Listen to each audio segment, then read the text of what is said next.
us begin, Satish. Yes. It's a great pleasure and a privilege to be talking to you. I have been following your work since Resurgence in the early days. And recently I became a pilgrim. And when I became a pilgrim, I found out how difficult it is to actually walk your talk. Because as you know, when you're a pilgrim, it's not the physical difficulties that you face when you're walking. It's the mental difficulties and the moral difficulties of issues that arise within you that you haven't taken care of. In my own experience, what I discovered was that unresolved issues in my life were actually manifesting in the environment around me at astonishingly high rates of coincidence, which of course refers to the idea of synchronicity. Why wouldn't that happen in my normal life? Why would it happen more when I'm alone as a pilgrim? Is the first thing that I would like to discuss with you, because it seems to me that there's a different modus operandus when you're a pilgrim and you've decided to go on a spiritual journey rather than our everyday materialistic journeys. You've done a lot of pilgrimage. Does what I say make sense to you in terms of you categorically saw a difference when you were in pure pilgrim mode, walking, and in your ordinary life? Was there a difference for you, or had you trained long enough that it didn't really manifest that way? For me, life itself is a pilgrimage. Yes. And I became a pilgrim at an early age. How old were you when you began? I was, I think, 4. 4? You started pilgrimages at 4? Because my mother was a pilgrim. I see. And she used to take me to her farm. And she will always walk to the farm. And she said that walking to the farm is a pilgrimage. Ah, wonderful. And she said that if we go on horseback, then we are just interested in getting to the farm. Mm. But when we are walking, every step we take is a step of completion, step of fulfillment, step of self-realization. Your mother is telling you this when you're 4? When I was 4. Well, you really had a wonderful mother. Absolutely. Incredible. She was a truly spiritual being and a pilgrim. And so mother would say that when you touch the earth, you are touching a sacred space. It's a divine space. And God is present in the earth. And everything upon this earth is a manifestation of the divine spirit in physical form. Every physical form has an invisible dimension. And that invisible dimension is the divine dimension, the spiritual dimension, the dimension of imagination. You have to imagine that this flower is not just a physical flower, it has divine spirit in it. And that can only come with the power of imagination. And that was teaching I got from my mother from age 4 and 5.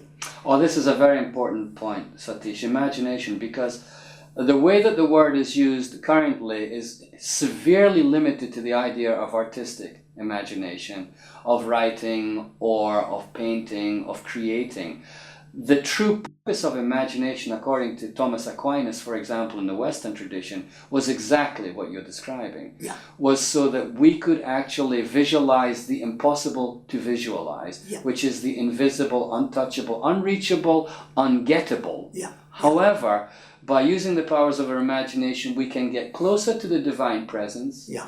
Therefore, we should use our imaginations in such a way. Yeah. But you were given a mother who taught you this from 4. You're part of probably 0.0001% of all humans who have ever lived came in with a very big lucky break. I would say. That's right. That's very lucky break. My mother's teaching was that the physical form is a vehicle to carry the invisible reality. Now, for example, words. Words are only a vehicle to carry the meaning. So the body is only a vehicle to carry the love. If you have no body, then how do you embrace somebody? How do you look at somebody? How do you kiss somebody? So body is a vehicle to carry that compassion, that generosity, that love. So in the same way, the flower is carrying something. Flower has a physical form, but it will also have an invisible dimension. And that invisible dimension can only be realized through imagination. Because only the third eye, which is the eye of the imagination, the 2 eyes are the physical eyes, can see the physical form. But in order to see the non-physical form, the invisible reality, you have to have another dimension in yourself. And that another dimension, metaphorically, is spoken of as the third eye. And what is the third eye? The third eye is the eye of the heart, the eye of imagination, the eye of the spirit. So imagination, from a spiritual point of view, from an Indian perspective, is much bigger than just artistic or poetic imagination. Of course, that's a part of it, because through art and through poetry, you can reach the divine. William Blake and his imagination was reaching the divine. So was Tagore, of course, reaching the divine. Exactly. The Tagore was reaching through his poetry, through his music, through his paintings, but he was reaching that invisible reality of the divine. And the divine word, sometimes we are a little bit sort of confused and we don't know what it means.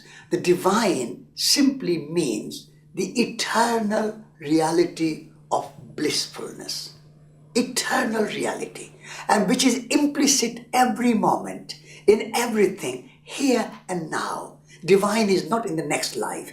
Divine is not in the book. Divine is not in the church. Divine is not in any kind of exterior reality. It's interior reality. It's present every moment, in everything, in every second of the time, in every word we speak, every atom we touch. The divine presence is there. But what is lacking is imagination. Without imagination, we cannot experience it. And in order to experience divine, you have to imagine that there is bigger reality in that flower, in that tree, in that river, in that butterfly, in that human being, in that bell, in that sound, in everything. There are 2 dimensions, the visible dimension, the invisible dimension. And the invisible dimension is the divine dimension.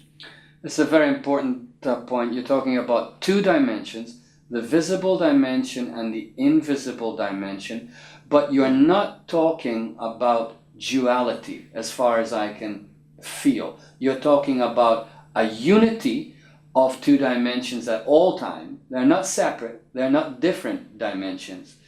They're coexisting, immanent dimensions, I believe is what you're saying, as opposed to the ancient Western idea, the Gnostic idea, that there is a real world, a physical world, but it's not as real as we think it is. It's like a matrix, like in the movie. But there's a separate spiritual world above and beyond that is almost untouchable and unconnectable, and therefore we are in a prison here. We're far from heaven. We have been cut off. This is an idea that seemed to have some possibilities. However, what you're describing now is not duality. It is not duality. It is not duality. No. It is not the coexistence duality. of two dimensions. Yeah, absolutely. It's not duality because the spirit and the matter are two aspects of one single existence. Without spirit, matter cannot exist. Yes. And without matter, spirit cannot manifest itself. So matter needs spirit and spirit needs matter. Without each other, there is no existence. So it's a completely one single, complete, whole, purnam in Sanskrit, complete and whole reality. But in order to understand it, in order to make sense of it in our language, in our intellect, in our communication, we sometimes explain it. So this is only a way of explaining that this is a visible reality, this is invisible reality. But they are one and the same. There is no separation. Yes, yes. However, in current 21st century reality, how many of us actually have the ability, well, we all have the ability to use our imaginations to appreciate the divine presence in every moment, because we're all born the same. We all have bodies, we all have brains. Yeah. However, the great tragedy, especially of modern times, I don't know too much about if this happened in historical times, if we completely lost our imagination before. But it seems to me we have utterly and completely lost our divine imagination almost totally today, resulting in the manifestation around us that you've been such a great campaigner for, of a return to a more spiritual, ecological outlook that is not limited to any one perspective. Let me get back to your mother, because the problem is we don't have the imagination now. I see that as a challenge, as a problem. We've lost that imagination. You were gifted with a mother who taught you that imagination. Perhaps you can let us know how she taught you in more practical terms, on a day-to-day basis, how she brought you to the idea of being a pilgrim, and how you related back to her your experiences and how that helped you to grow. Because I think you had a unique upbringing. Yes, I was very fortunate to have a mother who was extremely wise, and she saw nature as the divine manifestation. So in practical terms, she taught me to connect with nature, of rediscover, always rediscover our connection with nature, because we are nature and therefore we are related to everything around us. So she will, when we will walk, she will always give examples. She will always point out, as a child, I will see that what is going on, and she will point out. So for example, honeybee. My mother will point out that look at the honeybee. Honeybee can teach us the lessons of transformation. Now that's a divine dimension, which you can only learn through imagination. The honeybee is doing a physical reality, physical action, but there is an invisible reality of transformation. Now, honeybee goes from flower to flower, collecting nectar here and there, little here, little there, never too much. And once it has collected the nectar, it transforms. It transforms nectar into sweet, delicious, healthy honey. That's a divine dimension. Now, also honeybee is a pollinator. Honeybee is the key to our existence. That's right. If there's no honeybee, there's no pollination. If there's no pollination, there are no plants. Yeah. If there are no plants, there's no food. Yeah. If there's no food, there's no life. So how, in an extremely simple way, my mother taught me to be a pilgrim of nature and a pilgrim of the divine at the same time. And by connecting with nature, we realize that how everything is completely and intricately and kind of in a subtle way, totally interdependent. Yes. Life will not exist if there was no honeybee. That's one example. This was in a kind of a practical way my mother taught me to be a pilgrim. And walking was one of the most beautiful way, because when you are walking, you have time. You are going slowly. And when you are going slowly, then you are looking around. If you're on a horseback, or worse of all, in a car, or a train, or even worse of all, is aeroplane. So you see nothing. You don't connect. You are disconnected. But when you are walking, you are connected with the earth, you are connected with the air, you are connected with the trees, you are connected with the sunshine, you are connected with flowers, you are connected with fungi, you are connected with birds, you are connected with the entire universe. You are one. There's no dualism there. You are completely one. And these were the sort of simple, practical examples that my mother would give me to teach me to be a pilgrim. Where did she get her wisdom from? I mean, the traditional society of India was very, very connected with the spirit, with the soul, and with the earth. So people lived, so my mother's ancestors were in the same way. They lived close to the land, and they derived their life from the land, from nature, from the ecosystem, from the biosphere. And so they were connected.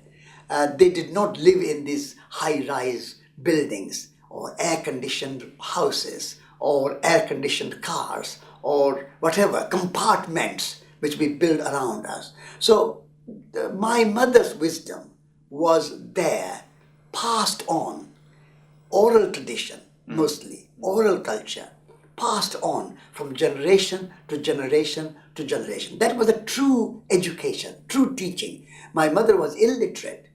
She could not read, she could not write, she could not even put her signature. Really? If there was a legal papers to be done, then she will do a thumb with ink. So she was illiterate in kind of conventional terms, but she was educated. Totally educated. Illiterate, but educated. And even more so, wise. Because she was a very conscious being. Because she was connected. She was not disconnected. Our problem in modern world is all the science and technology and buildings and roads and vehicles and mobility and so on has brought us a disconnection. It has brought us a huge disconnection. And at breakfast today, we touched on that. How is it that what you say makes total sense to any, I believe, to any open-minded, sane human being? How can you dispute what you have said? Well, a materialist will dispute it by saying there is no proof for the invisible realm, but that lacks credibility in a modern world where we're finding, even through science. For example, Rupert Sheldrake, I was in the airport, has just come out with a book about the sense of being stared at. And he, as you know very well, is the creator of the idea of morphogenetic fields, which are invisible fields. Invisible, that's the point. Invisible fields of what? Invisible fields of information. And so even in science, we are being shown by pioneering individuals that it's all obviously true. So how come, when it's also obviously true and so simple and so beautiful, that even an illiterate woman in India has completely got it in her daily life, how is it that 6.5 billion people have pretty much forgotten it? This is the question that I think we should take a direct look at. Why? How? We have forgotten because we have become dualistic and one-dimensional. And one-dimensional, very good. Yeah. One-dimensional in the sense that there's only one way to know. Whereas in Indian tradition, we say there are many ways of knowing. There's no one way. One way of knowing is to measure, to quantify, to touch, sensual way, you can know. But there is another way of knowing, and that's intuitive way. There's another way of knowing, and that is emotional and a kind of spiritual way, psychological way, relational way. So if you are in agreement with the idea there are many ways of knowing, and if we have many ways of knowing, our knowledge will be more comprehensive. So you will know by measuring, you will know by feeling, you will know by loving, you will know by doing, you will know by making, you will know by experiencing, you will know in many, many different ways. And that knowing is more complete. At the moment, our intellectual knowing is very limited because we only know if we can measure it, if we can quantify it, if we can analyze it, if we can replicate it. That's one way. And there's nothing wrong with that way as long as we do not discard all other ways, subtle ways of knowing. So traditional societies of Aboriginal people, of American Indians, of Bushmen in Africa, the Hindus in India, the Taoists, the Shintos, all traditional societies had many ways of knowing, and therefore their knowledge was much more comprehensive, much more complete, and they were able to connect themselves with the universe. Because every human being, or every flower, or every animal, or every bird is a microcosm of macrocosm.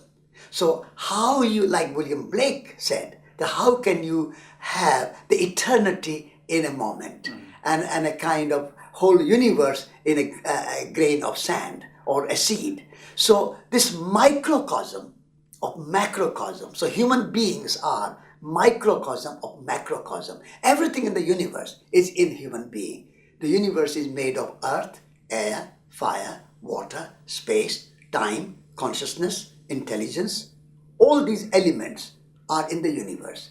Human beings have all those elements in a miniature form, in a kind of microcosm. So in that microcosm, if we can realize that, then we can become the universe. That's a kind of self-realization that a Buddha or a Jesus Christ or a Lao Tzu can achieve. They can become the universe by realizing that they are the universe.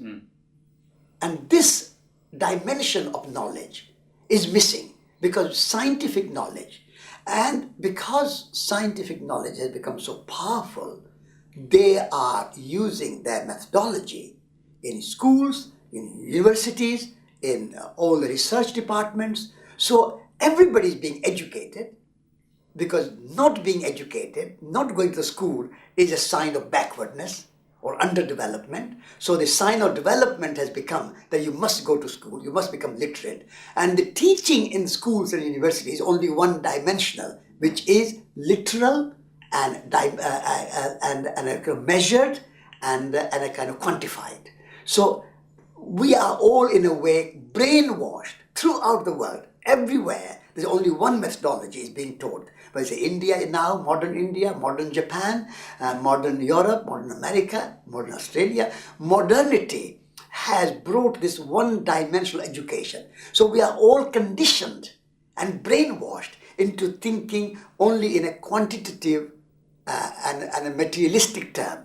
So if we want an ecological, sustainable, and a kind of more spiritual and more fulfilling and more joyful and more happy, self-realized life, then we have to expand our ways of knowledge. And we have to be more inclusive and not say there's only one right way and that's a scientific way. All other ways are wrong way. That's a kind of a scientific fundamentalism, which is prevalent in all our education. So we have to be free of that scientific fundamentalism and say scientific way is one way, which is a useful way, it's a good way, there's nothing wrong with it, but there are other ways, and other ways are intuitive, other ways are experiential, other ways are caring, loving, compassion, consciousness, spirituality. All those ways are ways of knowing and making sense of the world.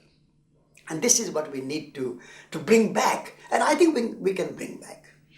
Well, I applaud your optimism, Satish. However, you've just said that we are all brainwashed. Yeah.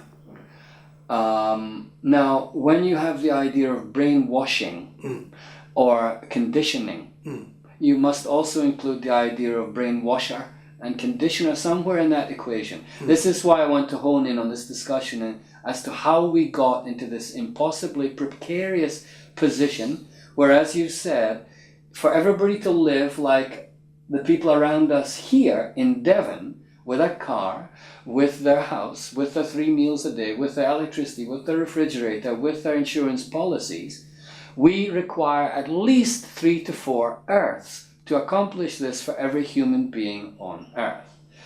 That is not going to happen. We're not going to get 4 or 5 new Earths. No. And it is also not going to happen, in my view, in the near future, that all of the people living around here with their refrigerators and their cars and their lifestyles and who believe in science and progress and democracy and freedom, they're not going to suddenly give this up because of some, for them, amorphous theory of everything being interconnected. This is the challenge that we face. But the challenge is also the consequence of the lifestyle which we lead today. Of course. All the things you listed, cars and computers and aeroplanes and insurance and all these things, they have a consequence. There is no such thing as an action or a lifestyle without consequence. So the consequence of this lifestyle is to be realized. And the consequence of this lifestyle is tremendous stress on individual life, tremendous pressure, tremendous strain, tremendous psychological upheaval, tremendous pressure on family life, tremendous pressure on relationships. And therefore, if you have cars and computers and televisions and all the other paraphernalia, but no happiness, no relationship, no friendship, no family, then that consequence will be realized and felt. So at this moment, many people are realizing that I have everything and I'm not happy. So how can I create a new life which is simple but elegant? An elegant simplicity where relationship is at the core of my lifestyle. Friendship is at the core of my lifestyle. So without the backbone, you cannot have your body. You need flesh. You need sort of nerve system. You need all the other sort of parts of your body. Like you need hair and you need everything. But if there is no backbone, body will not stand. It will fall apart. So what is the backbone of human life? The backbone of human life is good relationship.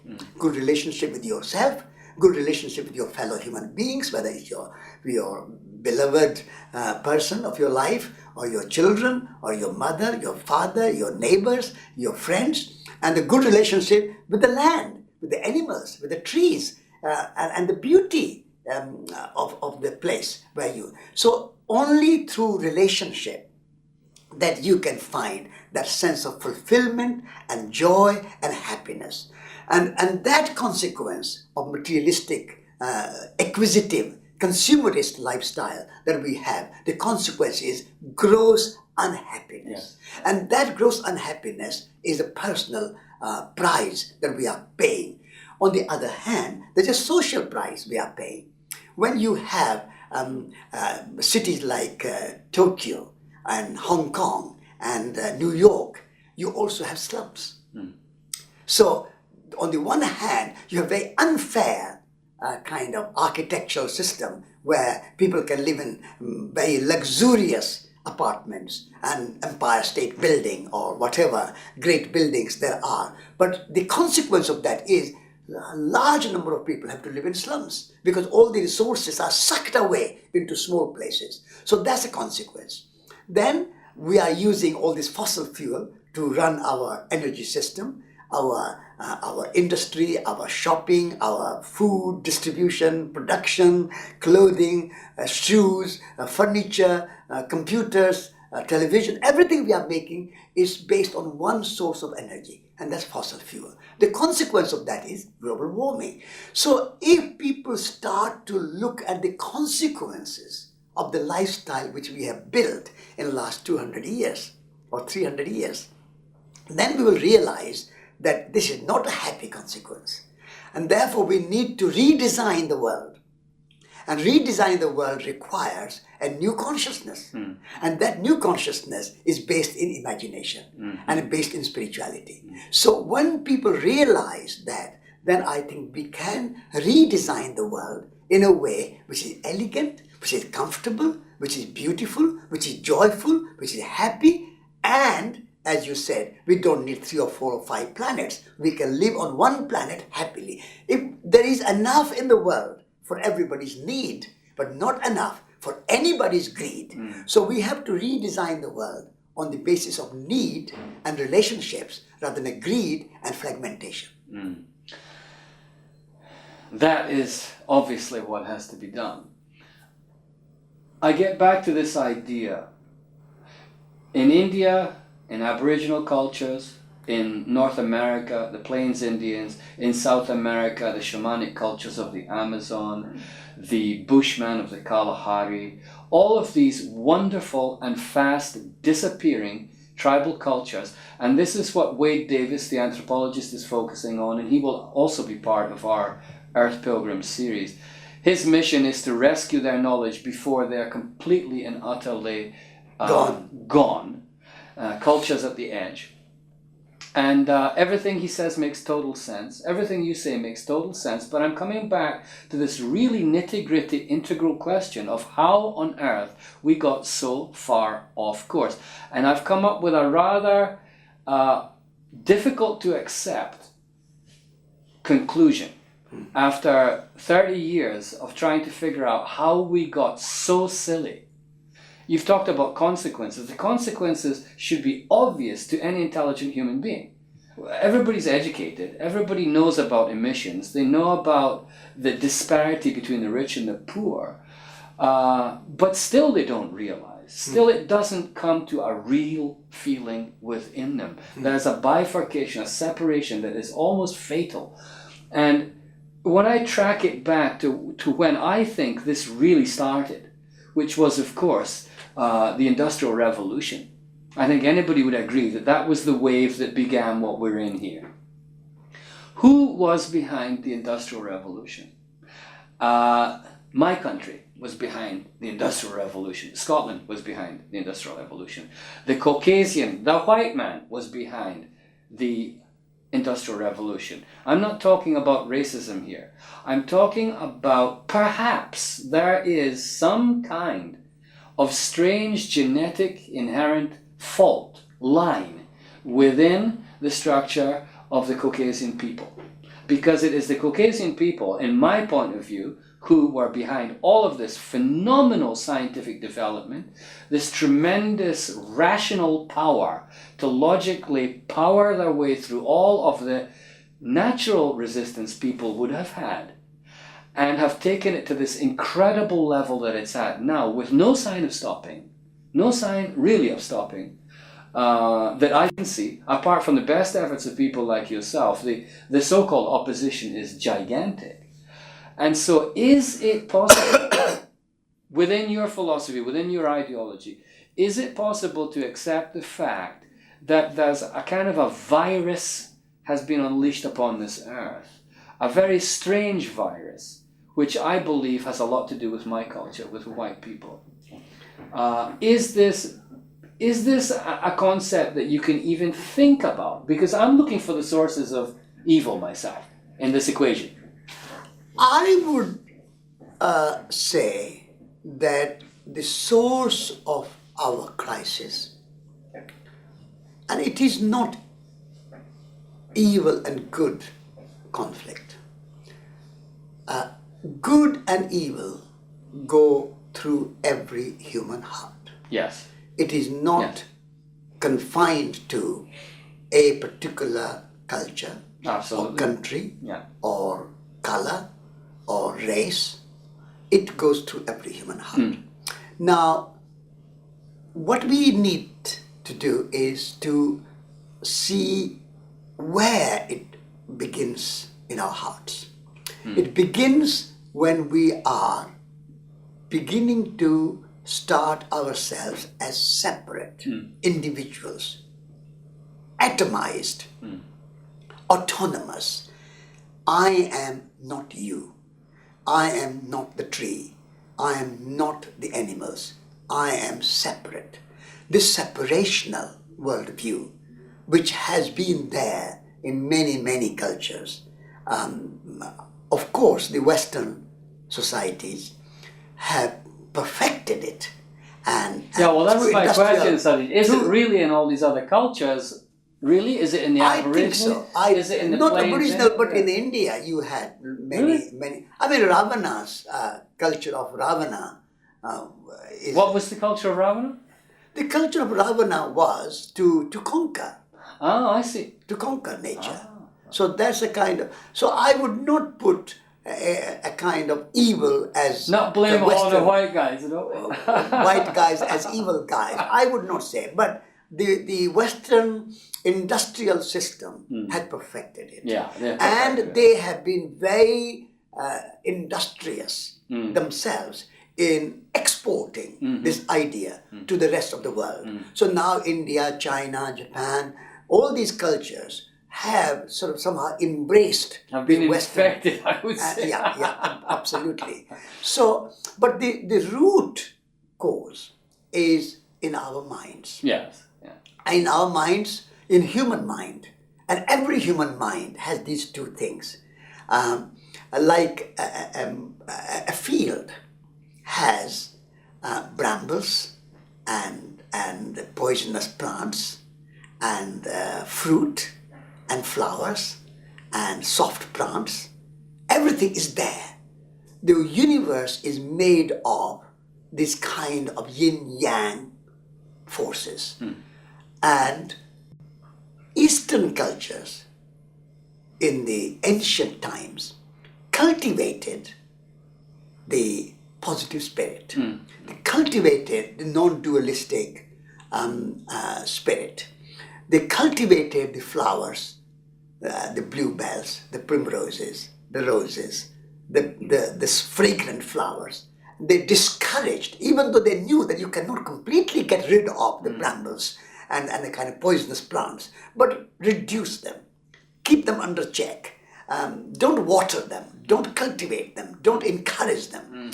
Whereas in the kind of more modern industrial mindset, we have confused and we have thought that the poisonous plants are the flowers, and the flowers are just a kind of superfluous decoration. You don't need them.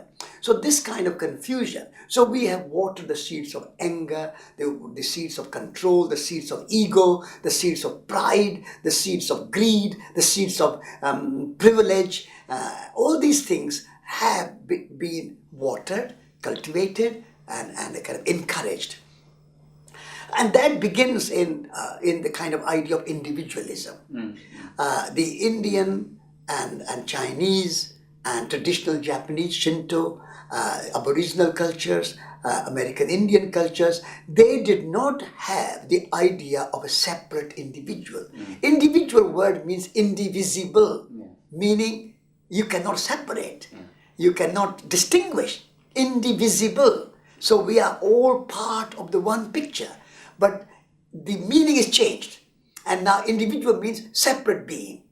And that individuality, individualism, separate from relational philosophy. And I mean Descartes' idea of I think, therefore I am, cogito ergo sum, is an expression of that individualism and the egotistical thinking. So I would not blame any one culture. I think now, if India and China were so pure and so wonderful, why are they embracing this industrial mindset? And why Africans are embracing? Why? So the seeds are always everywhere.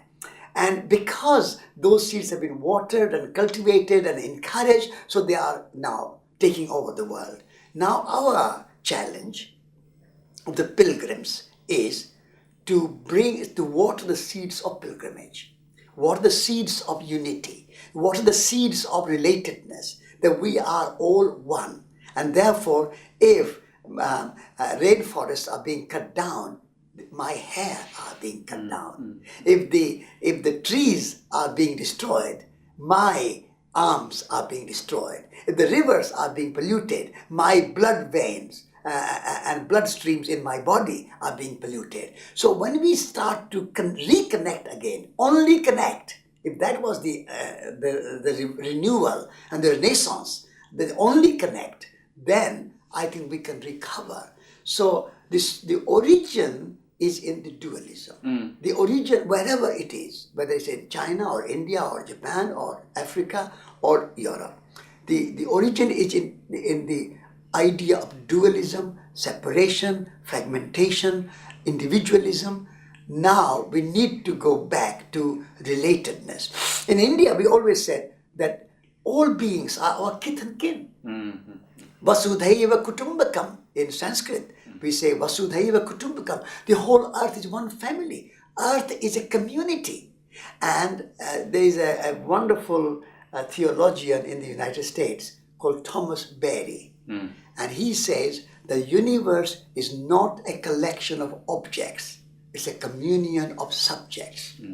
Now he is a Christian theologian coming from the United States. And he got it. Non-dualistic. Even he got it. Even he got it. Non-dualistic worldview, where he says the universe is a communion of subjects and not a collection of objects. So that is the attitude of the pilgrim. The pilgrim sees the sacred and divine present everywhere. God is not beyond the sky somewhere sitting.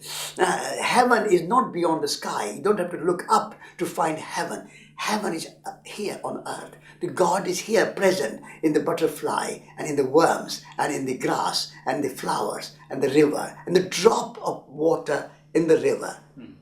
Present there is divine.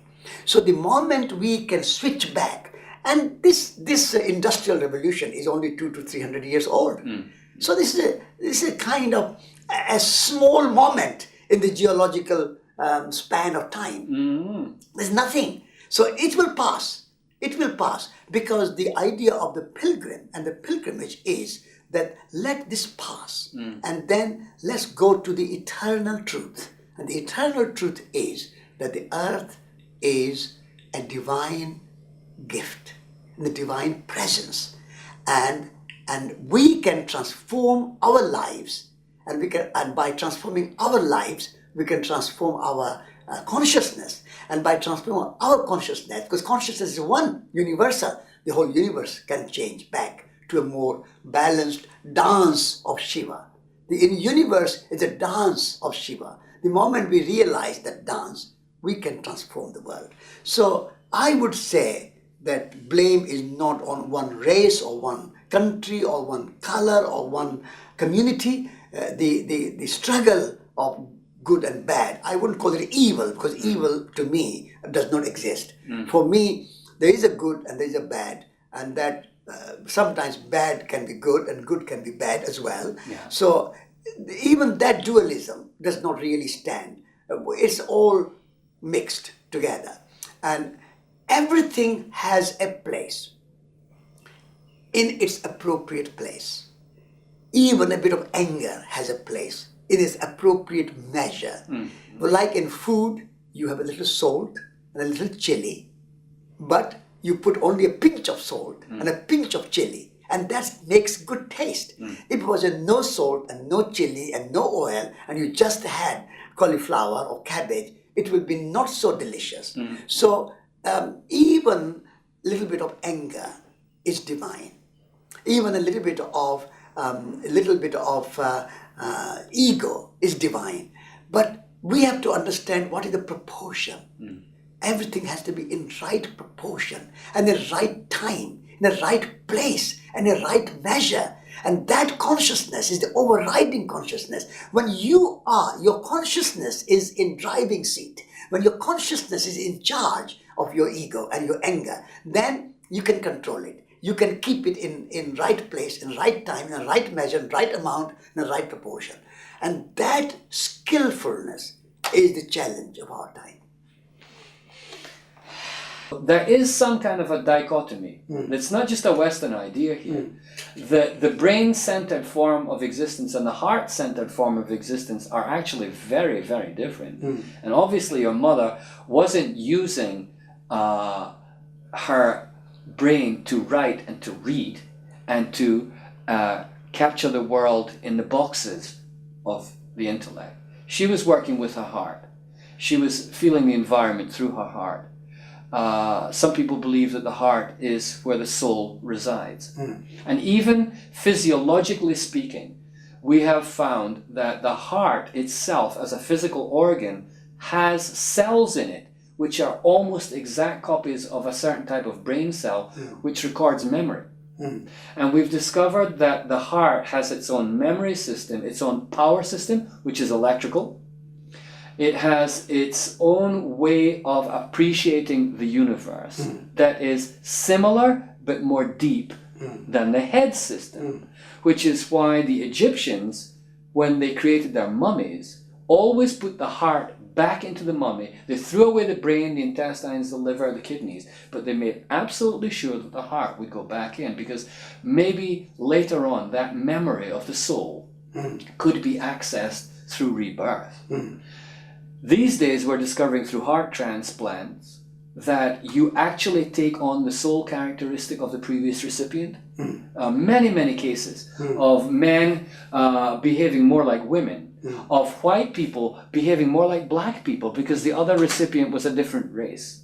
But most importantly, discovering that there are deeper dimensions to a human that go way beyond the brain, which we now call the Almighty, represented as the computer in our civilization. Your mother was obviously the former. She was based in the heart.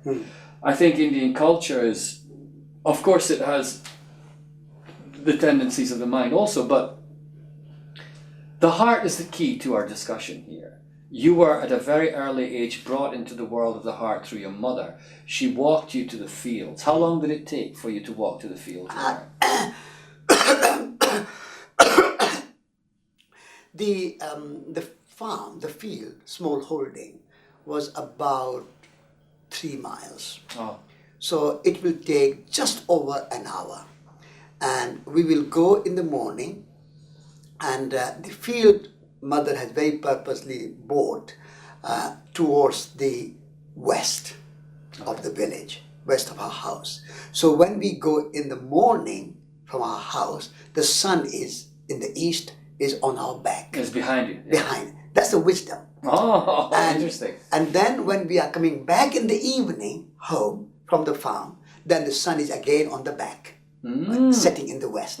So we will walk to the farm in the morning and come back in the evening. And it will take over an hour. And my mother, I would always walk slowly because she would always try to sort of enjoy a slow walk in nature. This was a good, healthy thing. My mother always say that when you are walking, you get perspired. And perspiration is good. This way you are shedding the poisonous sort of things from your body. So your body is becoming clean by sweating. So if you have not walked or not sweated, then you have not done your day's healthy exercise. So for your health, she will ask, have you sweated today? So that was mother's very common sense.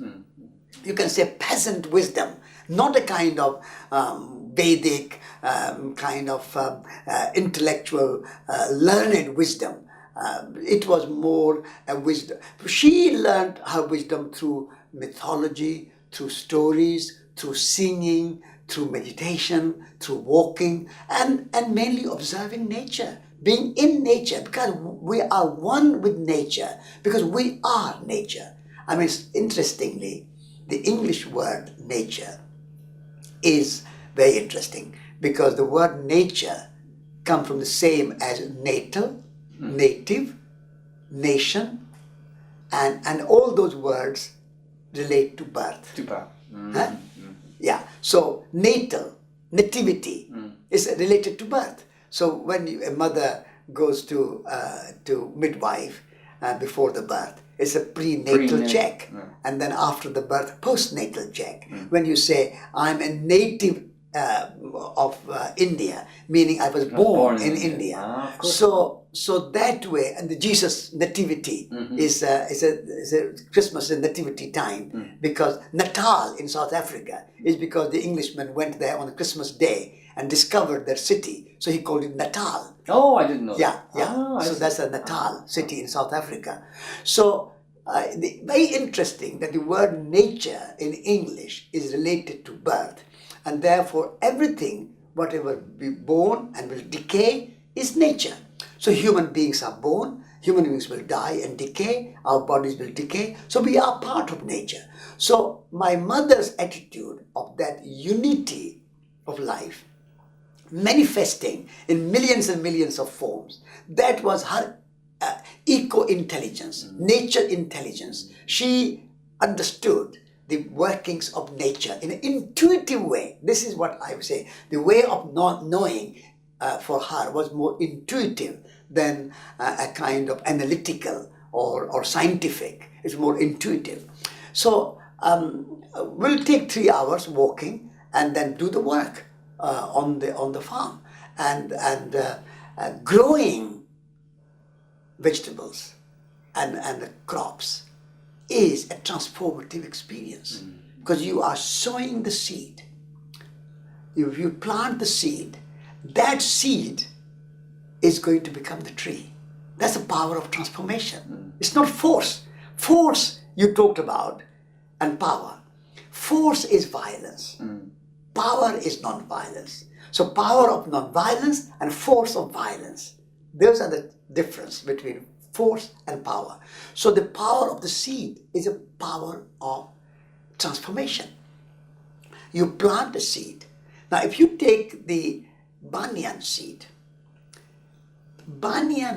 is the smallest of the small seed that you can imagine. No, I didn't know that. So small really? that if you put it on your hand, you may not see it. If you don't have a good eyesight. Or it's it's smaller than the mustard seed. It's a very, very tiny. You have to have a magnifying glass to see it. And a teacher asks you in India, break that seed.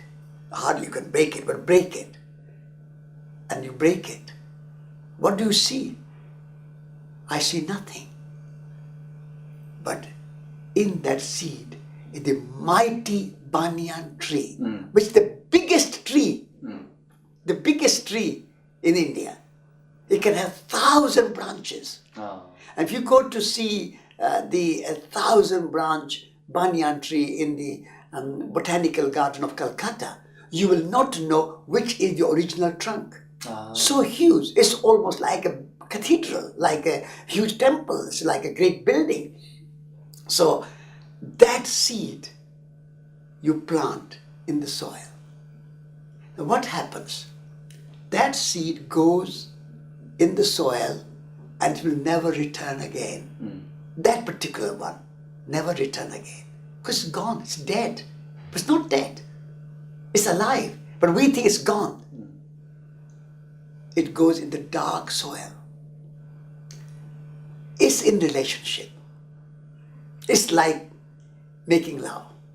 It's in relationship with the earth, with the water, and with the sunshine, and remains there. And then suddenly a small plant comes out. And that small plant becomes a large tree. And the large tree has branches, has leaves, has fruit, and again that seed which died is reincarnated into the seed again. And that one seed has given birth to thousands of new seeds. That's a reincarnation. Thousands of new seeds are coming back. So this kind of observation of nature, and not only observation intellectually, but emotionally and spiritually, connecting with nature, relating with nature, feeling one with nature, the unity of life, when you see it, you realize the relationship. This is what we have lost in our modern world. This is what we have lost in our educational system. You are PhD, but you don't know a leek from wheat. You are PhD, but you don't know the process of the seed. What's the good of being PhD? So what we need to do is to reconnect with our process, that the cycle of life, there is no end. It's a cycle. The beginning and end are part of the cycle. So the seed dying in the ground is giving birth to the tree. So death is valuable. Death is important. Death is as good as life. That is sacrifice. Death is as good as birth. Yeah. Dying is as good as living. The moment we realize, then we see the cyclical way of life. At the moment our thing is linear. We think you are born, you live, you die. That's why we are afraid of death. Because we think that's the end. Linear thinking, that's the end. But death is not the end of life. Death is the door into new life. The moment you realize that, that's what I learned from my mother. My mother never afraid of death. Because when she was 80, she said, now I must embrace death. So she went to all her family, her daughters and daughter-in-laws and the sons and grandchildren and all her friends, and said, goodbye. From tomorrow, I'm going to fast unto death. Oh, that's right. I remember in No Destination. Yeah. Reading And she about that. fasted for 35 days. To death, yeah. To death. Because she was not afraid of death. She embraced death. Because death is a door into new life. So my mother's wisdom was to connect with nature in that way. And by connecting with nature and the power of nature, power of transformation, you transform yourself. Because you are nature. Nature and you are not separate. Your mother was permitted to do that in those days. That would have been 1960s? Actually 70s. 1970s. Yeah. In those days, you were still... You can't do that today. Fast You death. can. You in can India, still you do this? can. Yeah. The Indian government permits people to... Yeah. Really? Yeah. That's astonishing. That's the old Jain tradition, also Hindu tradition. My teacher, my guru, Vinoba Bhave, he was a great Gandhian saint. I have been very fortunate to have a mother like my mother, Yes, and a indeed. guru like Vinoba. Oh, yes. Now Vinoba, when he was 75 or in his mid-70s, he took ill. And he developed a very bad, severe case of ulcer in his stomach. And so he was taken to hospital. And the doctors said, we have to make a big operation and remove the ulcer from your stomach. And so you have to sign that if something goes wrong, we are not responsible. So, said, is that really that serious, that big operation? And doctor said, yes, it's a very big operation. So when I said, I'm in my mid-70s, there's no need for me to live and go through all this operation and so on. So please don't do it. So he did not sign it. Let me go back home. So he came home. And when he came home, on the way back from hospital to home, he made a decision. He said, when he goes home, he's not going to eat. He's going to fast unto death. And he also fasted unto death. And during that week of his fast, 30,000 people visited him. My God. And Prime Minister of India, Mrs. Gandhi at that time, she visited him. Oh. So fasting unto death is a noble, sacred tradition in India. And you cannot stop people from fasting to death. It's not suicide. It's embracing death. It's not suicide. It is a love of life, and love of life includes love of death. So it's not a kind of way that the Western modern scientific thinking about death that we think of death. Death is a part of the cycle of life, like seed going into the soil. We go into the soil so that a new birth can happen. Absolutely. That was a very impressive story about your mother, but I didn't realize that the same thing happened to your guru. Yeah. So he had a week of fasting before he died? A week of fasting before he died. I see. Were you present at that time? No, I was not present there, but many of my friends were present there. And when he died, his funeral procession, there were 50,000 people. And this gave all those people who loved him opportunity to visit him, come and say goodbye to him, sing songs, sing hymns, and do prayers, do chanting.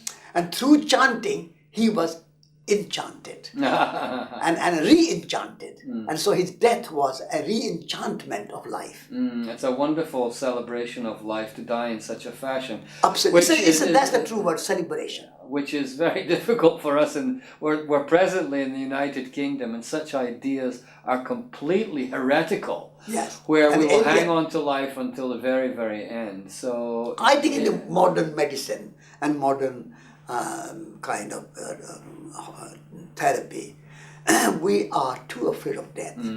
And we try to prolong life by this, that, or the other means, and technological means, medical means. And it's unnecessary, because we need not fear death. I have said to my family that if I have any serious illness, heart attack or any serious illness, please do not take me to the hospital. Please do not call ambulance. Please do not call a doctor. Let me die. There's nothing wrong in dying. We all will die, so let's die with happily. Let's die with happy. What is going to happen anyway? Why allow it to happen with sadness and sorrow and a kind of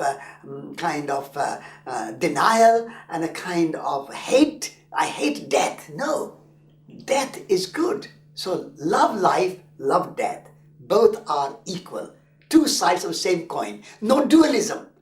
Like the matter and spirit, there is no dualism. Death and life, there is no dualism. It's a unity of life which includes death. Well, that reminds me of Dogen Zenji, who was the founder of the Sodo sect of Zen Buddhism in the 13th century. And somebody asked him, what is the Buddha? What is the Buddha? And he said, the Buddha is life and death. Yeah. That's a beautiful, simple answer. The Buddha is not just life. The Buddha is life and death. Yeah. Buddha consciousness equals the consciousness of life and death. Yeah. But your mother was a real live example of that. It's one thing to talk about that sitting here in the beautiful English countryside, but when you actually get the heart attack, you actually get the feeling, oh, it's time up. Yeah. And you have the nobility of soul to go and say, I'm going to just not eat until I die, because what's the point? Yeah. The only other place I've heard about that are, for example, the Buddhist saint Kukai. He fasted until death. Certain other Buddhist saints I know did do that, and their bodies are very remarkably preserved because of that. But your mother was obviously a great influence. I'm getting back to the pilgrim. You would walk with her, you would get and that incredible was pilgrimage. wisdom. That was a pilgrimage. So this is why I say I started to become a pilgrim or learn to be a pilgrim. And the attitude of pilgrim is that all conditions, all situations, all encounters are there as a learning opportunity. There are no encounters, no hardships, no difficulties to be avoided or discarded or be afraid of. All opportunities, negative or positive, comfortable or uncomfortable, present themselves as an opportunity for self-realization, opportunity for learning, an opportunity for self-purification, an opportunity for the strengthening of the soul, the strengthening of the spirit, because only through rough and difficulties and hardships that you develop your character. When something has weathered, in English language, we say it has a character. This building you are sitting in has a character because it has weathered. It has gone through snow, wind, storms, rains, sunshine, every kind of weather. And the building says every weather is my opportunity.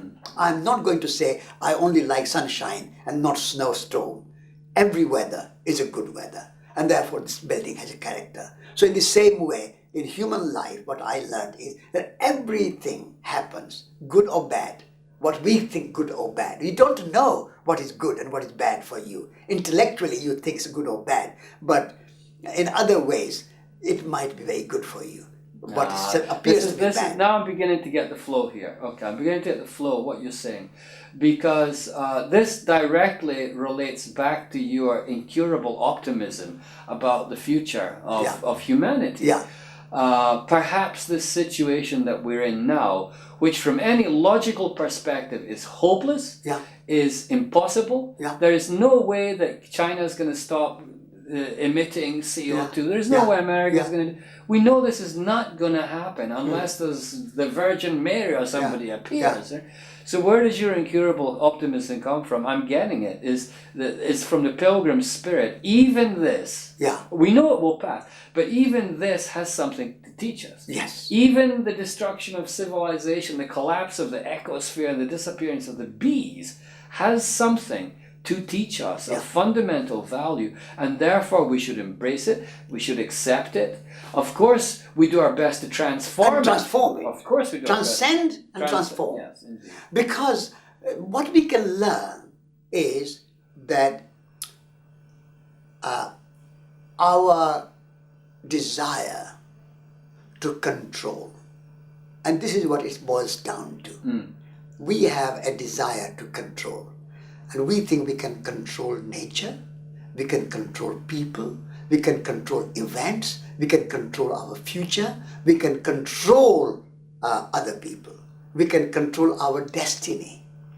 And this desire to control and the idea that we can do it is a kind of arrogance and ego.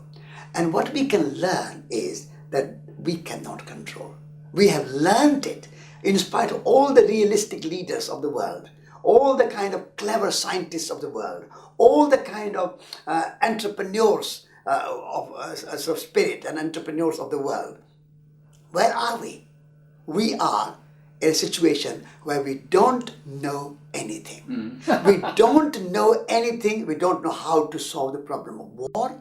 We don't know how to solve the problem of poverty. We don't know how to solve the problem of hunger and deprivation. We don't know how to solve the problem of ecological environmental destruction. We don't know how to solve the problem of energy. We don't know anything.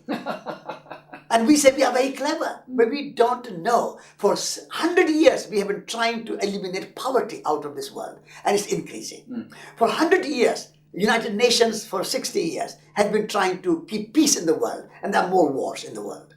So what we can learn is that we cannot control destiny. So why are you trying it?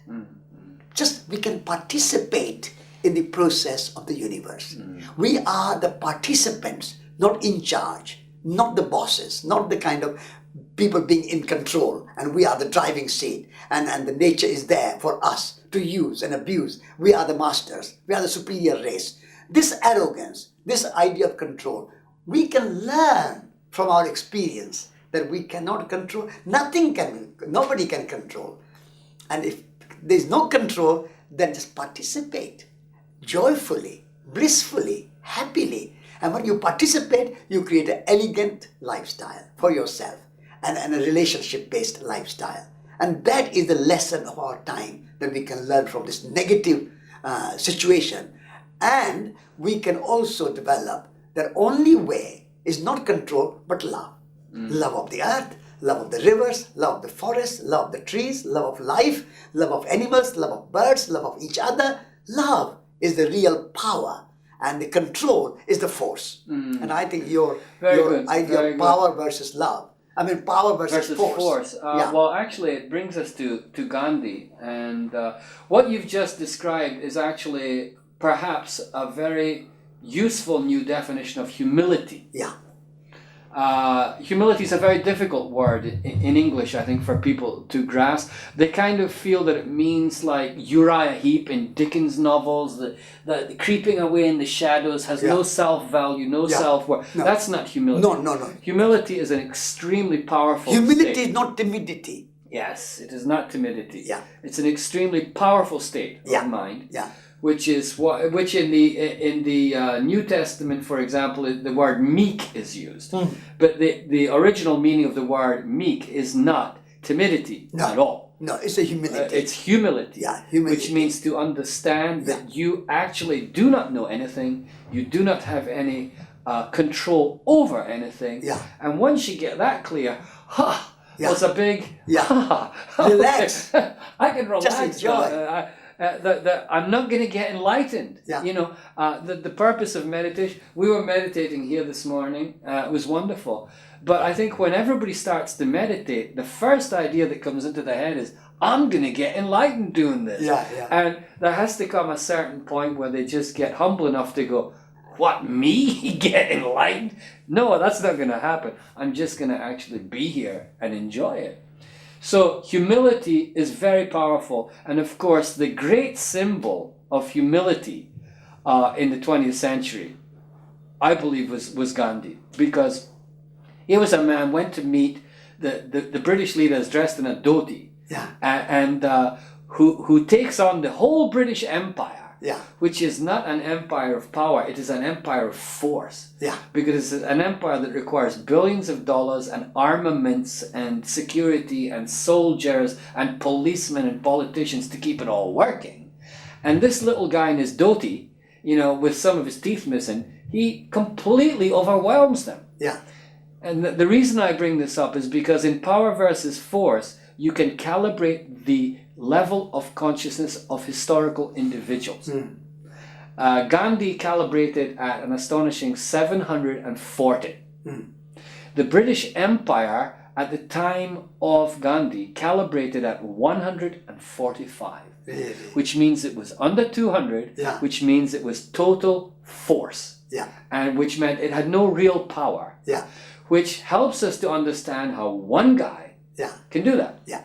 And it brings us to the next idea of numbers. You talk of transformation. It's a word that many people use as if it was relatively easy for anybody to transform themselves. It's not, because they have to be humble. Transformation won't happen without humility. And humility won't happen without understanding and appreciation that we have no control. So certain things have to be in place for people to be able to transform themselves. Does everybody have to transform? Just to pick up on your word power and force. Power is from inside, from within. And therefore you can be empowered by realizing of your own inner power. Force is imposed from outside. So Gandhi's power was power of the soul, the spiritual power, the soul power, and not a power of the gun and the police and the military and the paraphernalia and the money and the position and the status and the office, all those things. These are external. And what is from outside given to you is force. But what is inside you, so the seed has power to become a tree because it's inside it. It doesn't come from outside. That's right. So there is a story of, we'll come back to Gandhi, but the story of the Buddha and the Angulimala. Angulimala, I've written this into a book called The Buddha and the Terrorist. Now Angulimala is wanting power. But he's not really wanting power. He wants force. He wants force. But he thinks there's a power. So he said, I want power. I want to get hold of the state. I want to control the government. I want to be the king. And the Buddha meets him. And when Buddha is coming towards him, Angulimala says, you fool, why are you coming here? Don't you know who I am? Buddha says, yes, Angulimala, I know who you are. You are Angulimala. So Angulimala says, yes, I am Angulimala. Which means I am going to kill you without blinking an eye. Buddha says, yes, Angulimala. I know you are Angulimala. You can kill me without blinking an eye. But do you know who I am? I am the Buddha who can die without blinking an eye. Yeah. That's the inner power. Yeah. The power of killing is a force because you are imposing. But the power of being ready to die is the power of inside. And so Buddha says to Angulimala that I was a prince. I would have been a king. I could have invaded others and become an emperor. But I thought that was futile. That's not power. That's only a force. The real power is inside. And so I am in search of inner power, the real power, the true power, which is power and not force. And so Buddha was powerful, became powerful, and after 2,600 years later, we remember the Buddha more fondly and admiringly and a kind of with pleasure than hundreds and hundreds or thousands and thousands emperors of and kings emperors and kings have come and gone. Yeah. They had force but not power. So same is example with Gandhi. Why Gandhi, half-naked fakir, Churchill called him. And Churchill called him a half-naked fakir. That's right. That's right. Cheeky guy. Half-naked fakir. And when he came to London for the negotiation, he went to Buckingham Palace to meet the king. And when he came out of the Buckingham Palace, there were lots of journalists there. And the one journalist from the Times of London, he said, Mr. Gandhi, you went in this loincloth to meet the king? Is that a kind of right protocol? How did you feel going to meet the king in Buckingham Palace in your loincloth? So Gandhi said, the king was wearing enough clothes for both of us. So that was his humility. But the humility was inner power. So he did not care. He did not have to have a tie and a suit and a hat and umbrella to go and see the king in Buckingham Palace. He could go in his loincloth because he was a man of power and humility inside himself. So the real power, and that is only power, and the power is inside. When something is coming from inside out, that's the power coming out. When you are forcing something from above and from outside in, that's a force. And so spirituality is power of humility. Spirituality is power of the spirit, the inner power. And then force is more physical. Force is more material. Force is more in the laws and the regulations and the office and the money and the police and the military and the gun and the nuclear weapons and all the kind of money power. That's force. So I think that's a very good distinction between power and force. It's a very good distinction because he took it further.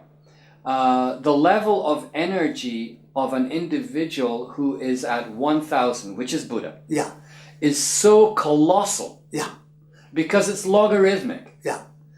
That if there is one Buddha on the world and the entire human population is below 200, which is force, that is still enough to keep everything in relative harmony. Because a very high level consciousness individual, and we've just seen it was real. Gandhi really did transform. One little guy in his dhoti.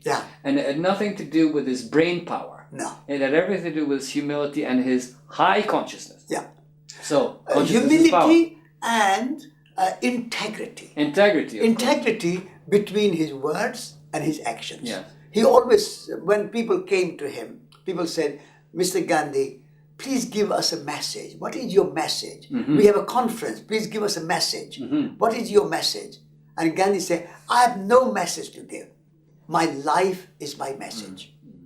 Once one of the Indian leader called Dr. Lohia, Lohia, Lohia, Dr. Lohia went to Gandhi and said, Mr. Gandhi, we have many, many great orators in our Congress party. We have many, many great intellectuals and writers like Nehru, like Patel, like many, many others. But they don't have influence on people. When you give a call, hundreds of thousands of people follow your call. And they go and march, and they go and fast, and they go and spin the spinning wheel, and they go and get arrested and fill the jails when you give them a call. But when we speak, we give a good oratory, but nobody listens. What is the magic? What is the trick? What is the key? Why you are so powerful? Gandhi said, I don't know, but only one thing I can tell you, that I have not asked anyone to do anything which I have not done myself and tried in my own life. So I did not. So that's integrity. His words and his actions, his life were one whole, integral whole, integrity. Once a woman, is a story, a woman asked Gandhi with her son that, Mr. Gandhi, my son eats too much sweets, sugar. Please tell him that's bad for his teeth. He wouldn't listen to me, his mother. But you, saintly Gandhi, if you tell him, he will listen to you. Gandhi was a bit reluctant. He fell silent. He did not say anything. Then he said, dear mother, come back in fortnight. Then I'll speak to your son. So she went. And Gandhi waited for 2 weeks. And then the woman came back with her son and said, you said to me, come after 2 weeks. My son is still eating too much sweet and won't listen to me. Please somehow convince him that's too bad for his teeth. And so Gandhi said to the son that, sweet, too much sweet, not only not good for your teeth, but not good for your whole body, for your life. Too much artificial, quick energy. So, after a while, the mother asked Gandhi, Mr. Gandhi, why did you wait 2 weeks to tell my son like this? You could have said the same message 2 weeks ago. Gandhi said, Mother, at that time, I was eating sugar. So I could not say to your son, which I was not practicing myself. That is integrity. That is integrity. Once Gandhi was staying with the Indian leader called Jawaharlal Nehru, Mr. Nehru, in his house. And in those days, there was no running water, no tap water. So in the morning, you bring a jug of water and with a bowl to wash your face, wash your teeth, wash your hands, the morning wash. And so Mr. Nehru brought the jug because Gandhi was his guest in his house, so he looked after the guest. So as a good host, he brought the jug of water, the bowl, so for your morning wash. And as Mr. Gandhi was washing his face and Mr. Nehru was pouring water, they were talking. They were talking about politics of India, the independence of India, the British, how to get rid of them, how to organize the movement, all those wonderful philosophical and political things. They were talking, busy. And jug water finished. So Mr. Nehru said to Gandhi that, please wait a minute, I go and fetch another jug of water. So Gandhi said, what? Another jug of water? Have I finished whole of that jug full of water without finishing my hands and face and teeth washing? So Nehru could not understand. He was puzzled. Why are you so worried about jug of water? He said, don't worry, Gandhi. I get more water because there's no shortage of water in my town. There are 3 great rivers, Ganga, Jamuna, Saraswati, 3 great rivers flowing through my city. There's no problem. You are not in your Gujarat, which is the run of Kutch, which is the kind of desert land. You are not in the desert of Gujarat. You are in the fertile land of Allahabad, the northern India. Gandhi was in tears. He said, Mr. Nehru, you may have 3 rivers flowing through your city, but my share in those 3 rivers is only 1 jug of water. I have been very wasteful. I've used too much water. Whether I'm in desert or in your fertile land, I should take only little water. if that's why Mahatma Gandhi said, there's enough in the world for everybody's need, but not enough greed. for anybody's greed. Yeah. And that is Gandhi. So Gandhi's humility and Gandhi's power came from his life, the integrity, and a kind of, he lived what he taught, walked his talk. And that's why Gandhi is such a great inspiration to me. When we say oikos, which means home, what does home mean? Home means not just the brick and mortar. Home does not mean just the building. It's not a house, it's a home. Home means relationships. When you say, I'm going home, means I'm going to a place where I have relations. My father, my mother, my daughter, my son, my wife, my whatever husband, whoever your relations are there, that's a home. So home means a place of relationships. So earth, home, oikos is the earth home. And so earth home, earth community is the place of relationship. So everything is related. And that we have to learn, that everything is related. And out of the relationship, you create the management. So ecology should come before economy. And if not before, at least ecology and economy should go together, like walking on two legs. If you walk on one leg, just economy, you will be limping. So at the moment, our society, our civilization, our world is limping because we have no understanding of ecology. And therefore, we are creating economy in such a way which is causing mess, causing global warming, causing climate change, causing world hunger, world poverty, all the and a kind of psychological distress and unhappiness.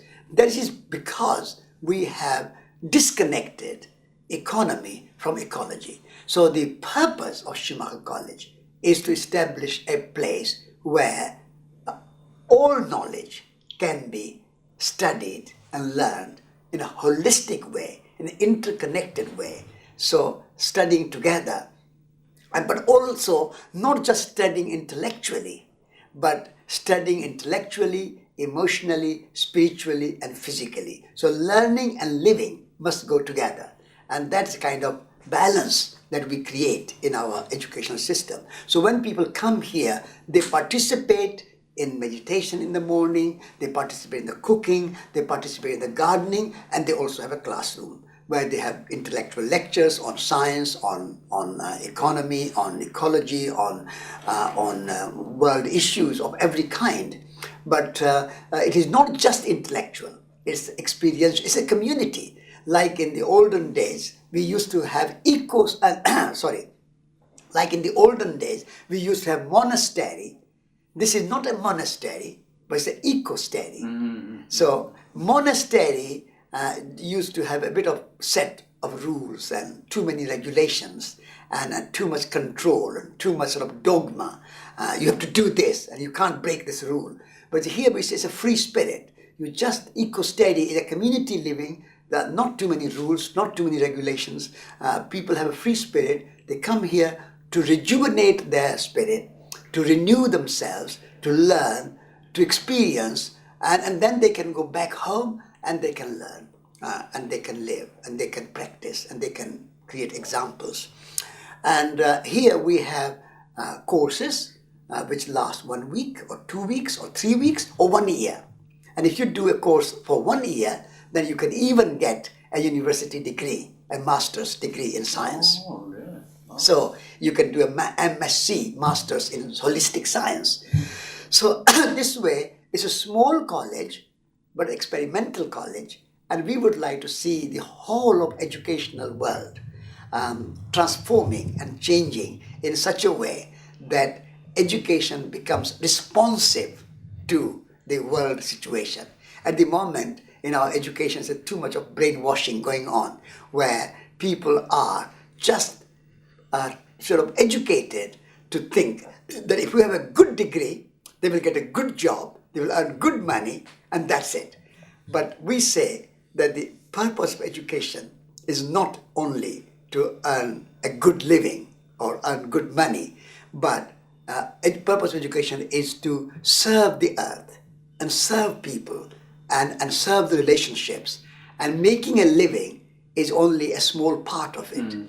And also making a living, earning a living is not just a kind of money-making thing. It should also be involved in making things. So you need to learn physical skills like gardening, cooking, building, making pottery, making woodwork, making things. Because through making, you can transform matter into something like nectar into honey. The honey bee does. You can transform a piece of clay into a beautiful pot, and it becomes a beautiful pottery, work of art, but also useful. You can take a piece of wood and you can transform it into a sculpture or a chair or a house, a tea house, and that way you are going through process of transformation. So when you transform a piece of clay into a beautiful piece of pottery, you have experienced transformation. And you have gone through the fire of transformation. And when you have gone through the fire of transformation, you are transformed. Now you are no longer just anyone. You are a potter. You have been transformed into a great potter. In England, we had a potter called Bernard Leach. Yes. He's transformed. The clay transformed him as he transformed the clay. In Japan was a great potter called Hamada. Now Hamada transformed clay into a beautiful pot, but that beautiful pot and that clay transformed Hamada into a great artist and a great potter. So this experience of transformation can only happen when you are engaged with your hands and with your eyes and with your imagination to make something. In our modern industrial mindset, we are thinking that making anything is backward, underdeveloped. Only the poor people make things. Crafts thing is poor people. I will go into banking, I'll go into finance, I'll go into insurance, I'll go into work in a big office or government office or business office or retail office, whatever. And that's a kind of mindset which we need to question and we need to examine. Is that the kind of mindset which will bring you a sense of fulfillment, a sense of creativity? Because if creativity is not there, how do you use your imagination without creativity? So imagination and creativity are the twins. They need each other. At the moment, we are missing out on imagination because we are missing out on creativity. And creativity means arts, crafts, building, gardening, cooking, farming. Everything becomes part of that creative imagination. And when you bring imagination and creativity into your daily life, everyday activity, it becomes meditation. And it becomes a spiritual practice. So for me, gardening is a spiritual practice. Cooking is a spiritual practice. Any work I do is a spiritual practice because it is driven by the power of imagination and manifested in the power of creativity. And when imagination and creativity are at play and when they are useful as well, then they become spiritual practice. My mother used to say that everything you do should have three dimensions, three aspects. Whatever you make should be beautiful. Beauty is essential. Beauty is the food for the soul. Soul is nourished and nurtured only when you are surrounded by beauty. Whether it's flowers or good pots or good house or good clothing or good food, beauty must be part of it. But just beauty as a decoration is not good. Beauty must be integrated with utility. So everything you make should be beautiful, but at the same time should be useful. If it's not useful and it's just beauty for decoration, as a kind of like something on the wall, then it's not good. And then it should also be durable. So whatever you make should be beautiful, useful, but it should be lasting. Make something to last, not just use today and throw it tomorrow. Garbage, the waste. Waste is the sin against nature.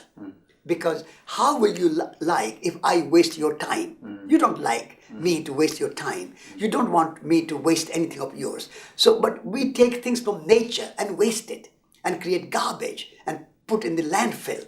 How nature would like it. So, waste, in my mother's view, which I learned, and from Gandhi's perspective, and from Vinoba's perspective, and from ecological perspective, and holistic perspective, waste is a sin against nature. We should not do anything which is wasteful. So, durable. So, I have translated my mother's teachings of beautiful, useful, durable in what I call the bud principle. B-U-D, bud. B, beautiful, U, useful, D, durable. B-U-D, bud. Bud is the unfolding flower. Yeah, the unfolding so, unfolding flower. So, this is the beautiful teachings which I learned from my mother. And this is the kind of education that we are bringing here at Schumacher College, so that there can be a place. It's no good just saying educational system is bad, the universities are bad, and all this is no good. That's not enough. We have to set an example. It's better to light a candle than curse the darkness. Exactly. Yeah. No good in just criticizing and blaming and condemning other systems, unless you take your energy and your creativity and your imagination and your effort and your time and create a new something, set an example. So that's the kind of walking your talk is the kind of Gandhi's idea. So Schumacher College is established in order to create an example of learning, where learning and living, creativity and imagination, spirituality and practicality, science and spirituality go together.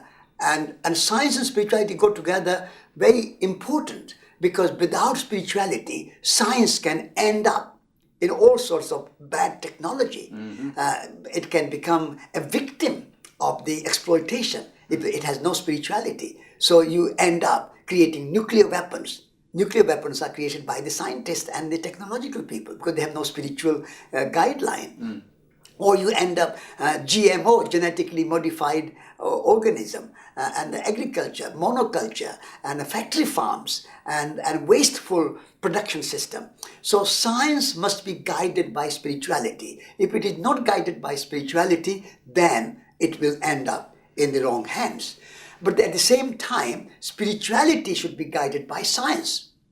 If there's no science, there's no rational thinking, there's no intellectual thinking, there's no understanding of things as they are, we end up in dogmatism, fundamentalism, like this Christian fundamentalism or Hindu fundamentalism or Islamic fundamentalism or any kind of fundamentalism is a result of a kind of blind faith, blind thinking.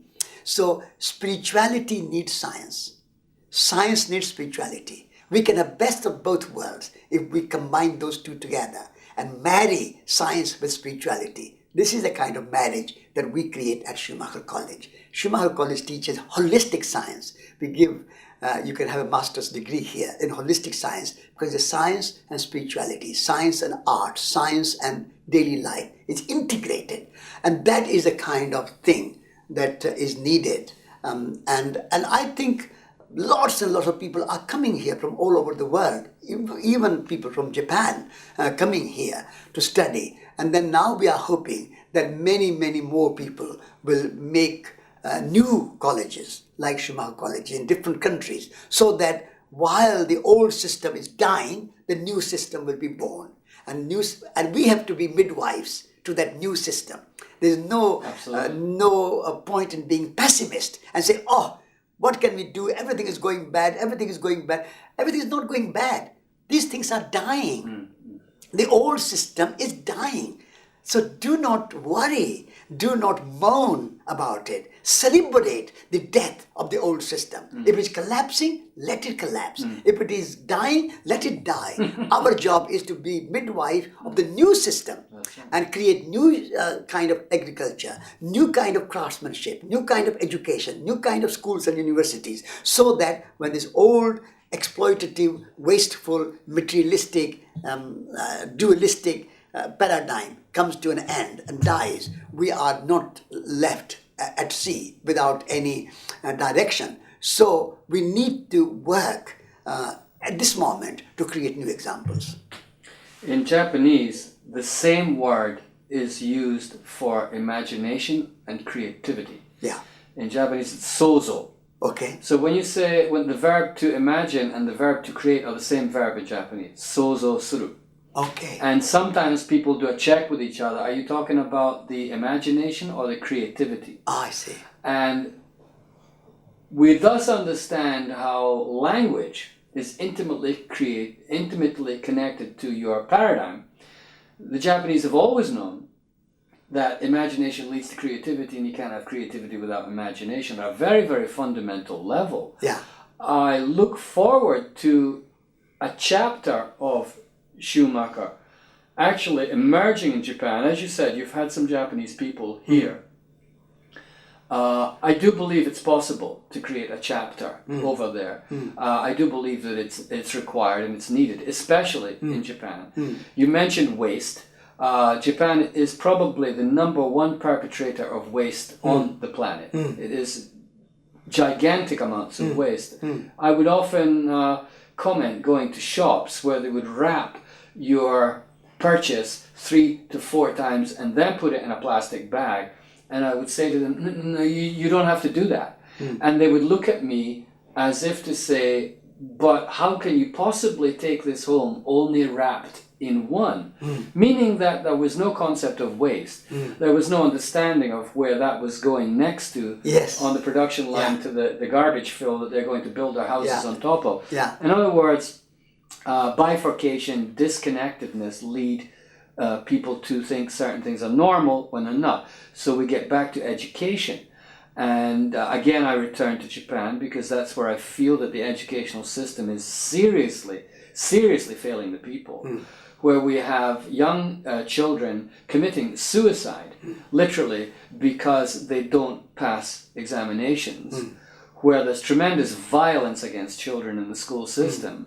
And where the parents feel helpless to offer them anything else because there is nothing on the horizon. At least there is Schumacher College in the United Kingdom.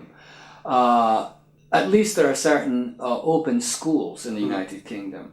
You pioneered the idea of small school, which we're going to go into more detail tomorrow. But unfortunately in Japan, these are just concepts right now.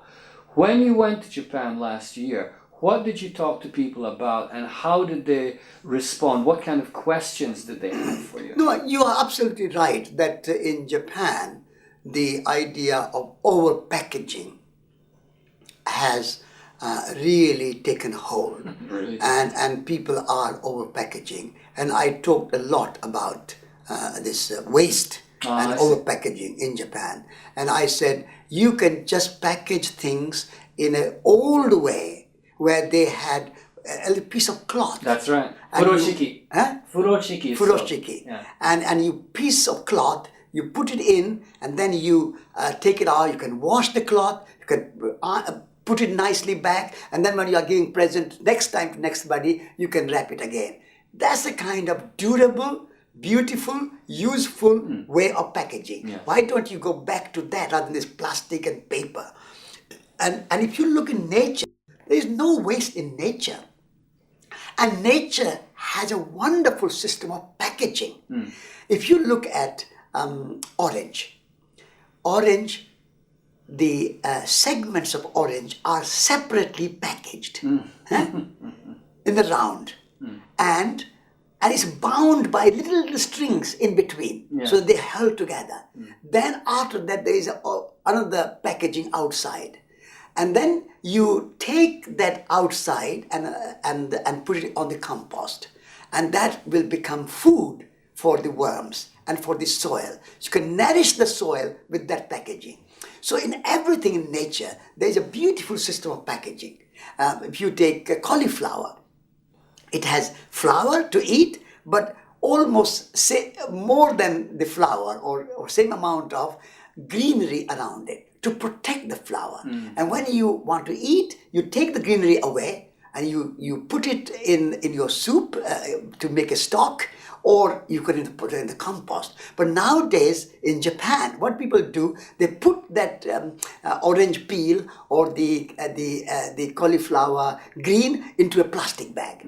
And what do they do with plastic bag?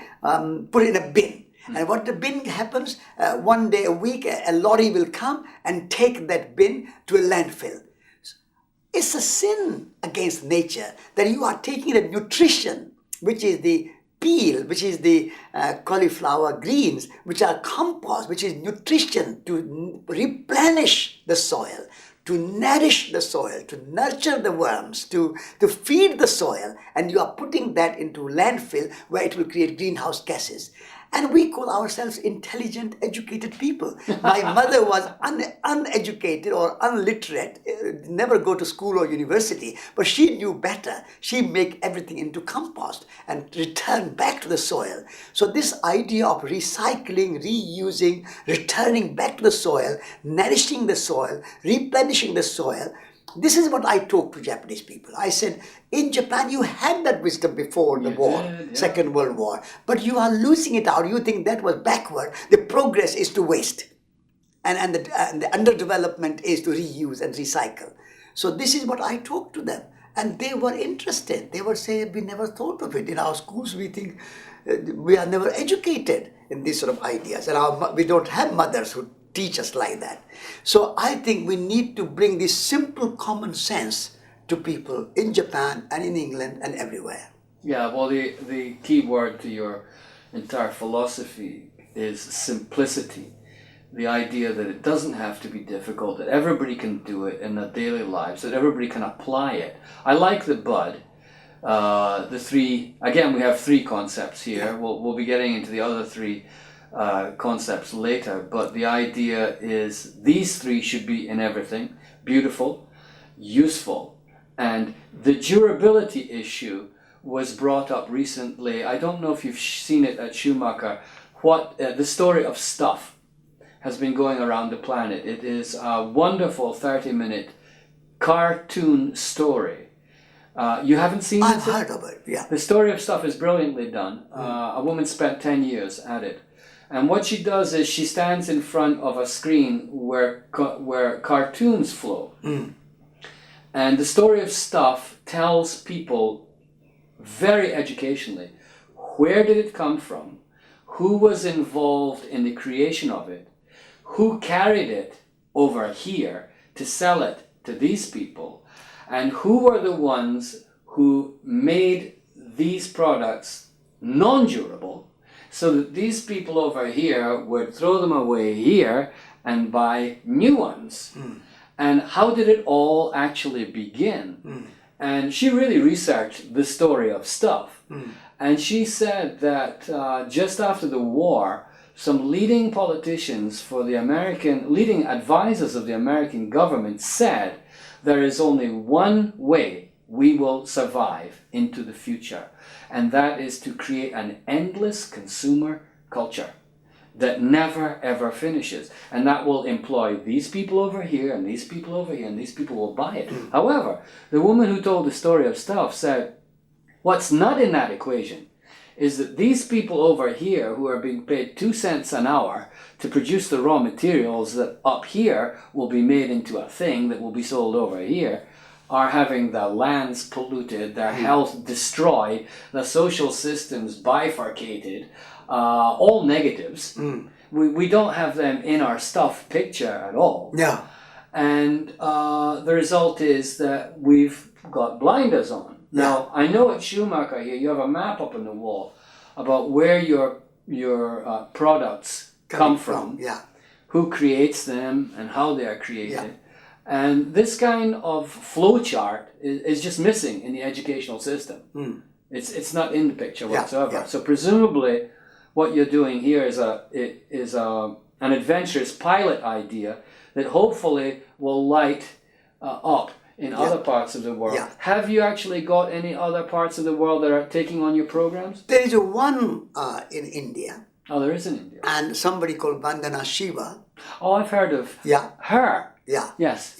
She is has started a Schumacher College kind of college in India, where she is teaching people the same thing: how to go organically, how to save seeds, how to recycle, and science and spirituality integrated, art and culture integrated, and living simple but elegant and satisfactory and a beautiful and a joyful and a fun life, not a drab life. The ecological lifestyle is not a drab life.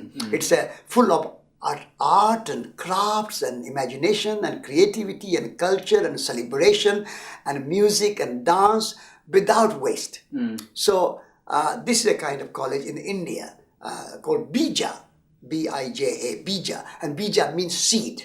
Ah, I see. It's a college of the seed college, or school of the seed. So Bija is the Indian thing. And at this moment we have got here a course going called Certificate in Education. And these people will come for 5 times a year, 1 week each time. And in between time, they will be studying and stay in touch with us. And so a year-long program.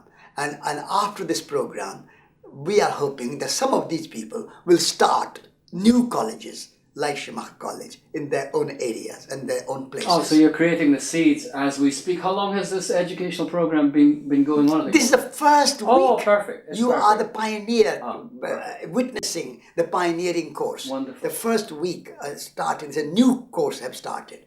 And one Japanese person is Well, attending. isn't that coincidental? Yeah. So this one Japanese seed will no doubt go back and Yeah. at the very least talk about it, but who knows, might actually create another Yeah. Schumacher College over there. Yeah. Well, I think that's a perfect time for us to wrap up for the morning, Yeah. because you've covered the educational aspect Yeah. before we actually go into your lecture. Yeah. And we'll return to the theme of pilgrims later on today, but I think we've covered enough at this point. Okay. And the last part of your discussion impressed me very much, because what you said about an elegant, simple, beautiful, exciting, creative, colorful, healthy, wonderful lifestyle is not what comes to many people's minds when they think of ecology. They think of, we're going to be limited, it's going to be a drag, we're not going to have designer goods, to entertain us. Whereas you're saying it's the exact opposite. Just exact opposite. Exact opposite. It's much more fun. Yeah, much more fun, because at the moment, our busy life, very stressful, commuting from suburbia to the city, working in the offices, has taken out this celebration of life and celebration and joy of life. People in industrial societies, in Japan, in the United States, in Europe, and in big cities like Mumbai and Calcutta and Delhi and Mexico City, people have no time. They are time poor, time starved, time hungry. Whereas in my mother's time, she used to say, when God made time, He made plenty of it. Why are you hurrying? What is the hurry? Oh. Yeah. So she was time rich, and she had a lot of celebration and beautiful things she made by hand. So having fresh, healthy, delicious, organic food from your garden is the greatest luxury that people are missing out when they get wrapped up food in plastic, imported from somewhere, Kenya or somewhere, and they pick things like apples or oranges or bananas, unripe, and then they ripen it in artificial conditions. There's no taste, there's no celebration, there's no creativity. So we are being sold a system which is glamorous and glittering and pompous and has a kind of show, external show, but lacks the quality. The real quality of life is missing. And therefore, the ecological life and the ecological vision of a new society and a new lifestyle, a new world, is a vision of joy and quality. Higher quality of food, higher quality of clothes, higher quality of houses. Not too much, but better. At the moment, our industrial system is based on consumerism and a mass production. So it's always fostering on us too much, more. Ecological vision is not more, but better. Less is more. Less but better. Have less food but delicious food. Have a few clothes but beautifully made clothes. Have a small house but beautifully comfortable house, handcrafted. And we want to say also in this ecological vision that work is not a drudgery. Work is worship. Work is dignified. We want to restore the dignity of work. So when Hamada making pots is not a drudgery, Bernard Leach making a pot is not a drudgery, it's a joy and pleasure. Somebody building a beautiful house, like a tea house, it's not a drudgery, it's a beautiful expression of your imagination, your creativity, your skillfulness. And so, in an ecological new worldview, restoring the dignity of work and saying that making things by hand is not drudgery, it's not backwardness, it's not underdeveloped, it's not the poor who have to work and rich have to just sit and enjoy Coca-Cola. That's not the vision of ecological society. We want to say everybody should have opportunity to express themselves through their work, but work should become artwork, work of art. So anything you do, gardening or building a house or making clothes or making pots or making chairs, they should all be products of art and crafts and beauty and sustainability and durability. And that's the vision of joy and fun and pleasure. So I want the spiritual lifestyle and ecological lifestyle full of sensuality and full of relationship and full of love and joy. That's my vision. Oh, I like that vision. We'll communicate this vision to the Japanese. It's so much more infectious than the ideas of, let's call them pseudo gurus, who bring a new mantra in and tell them that it's all going to be all right. It's not very cohesive at all. Thank you, sir. Okay. We'll end it there for this morning. And you're welcome. You are done, yeah? It was good. Wonderful. Okay. Thank you, sir. You're welcome.